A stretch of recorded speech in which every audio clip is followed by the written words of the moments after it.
people have fled Ukraine since the Russian invasion began. The UK government is under pressure to do more to support refugees flooding over the border. Security Minister Damian Hinds joins us now. Good morning, Mr Hinds. Thank you for joining us. So perhaps you could outline... we were told yesterday that the rules for refugees and visas is under review. Perhaps you can outline what it is the government are going to be doing.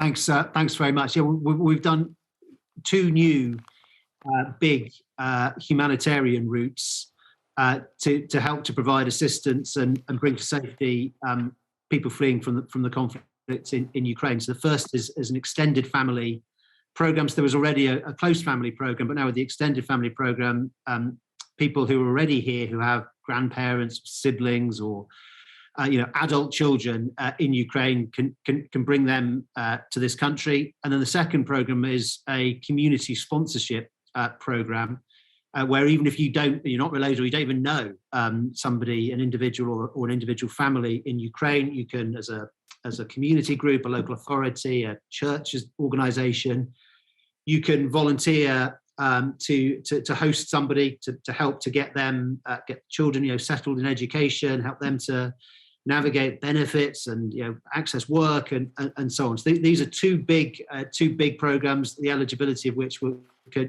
run into the hundreds of thousands of people. Can we ask for Ukrainians that are here in the UK already but maybe have overstayed their visa? Will there be some sort of amnesty on their situation with regards to being able to stay in the country? So it's also possible. We've put in place extensions for Ukrainians who are already here, and of course there are people on work programs, on study visas at university, for example, and just on visit visas. And in all those cases, it is possible, yes, to extend the visa, and it's also possible to switch to a different route. OK. And then the EU, we know, has seen fit to offer Ukrainians 3 years without a visa. They can go into the EU. Is that something we are looking at as well to make it even easier for refugees to come? Because the numbers are only going to go up, aren't they? So I think the EU programme is actually a one-year programme which could be extended to 2 years or 3 years. Our programme also is a one-year programme. Look, we want to make this as easy as possible for people to do. That's why we're putting in place application centres close to where the concentrations of people are, just across the border in Poland and Rzeszów, for example, in Chisinau in Moldova, and also staffing up in other centres across Europe, because the situation already, so even before the current conflict, Ukrainians have Schengen rights, what's known as Schengen rights in Europe, so they can cross over into a neighbouring country like Poland and then have free movement for 90 days, actually, through the Schengen area, as I say, unrelated to the current conflict. So the starting point is somewhat different, but we want to make it as easy as possible. People have already been through huge trauma and are separated. In most of these cases, actually, we're talking about people with separated families.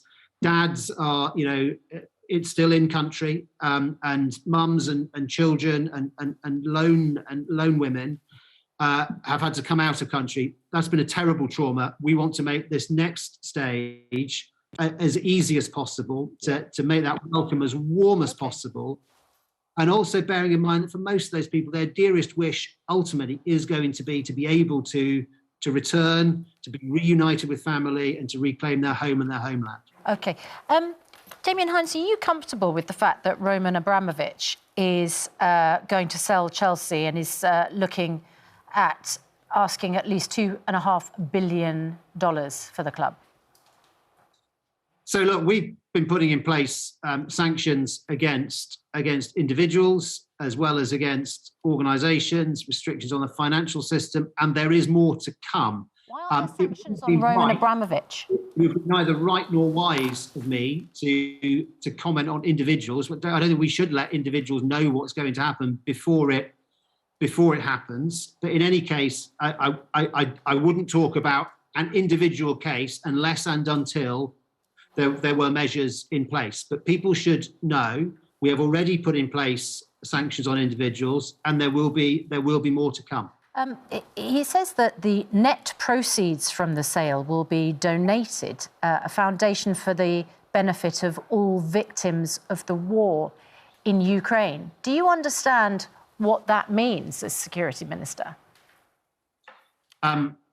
No, because you can define net proceeds in different ways, as any corporate financier would tell you. But look, in terms of my role as Security Minister, I'm focused on making sure that we have the sanctions program working as effectively as it can do.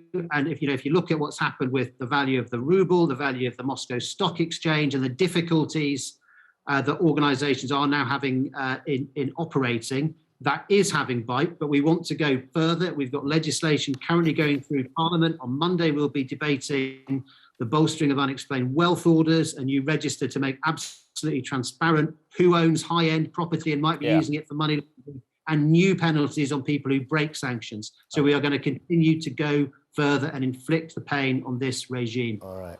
Damien Hines, we're going to have to leave it there. Thank you for your time this morning.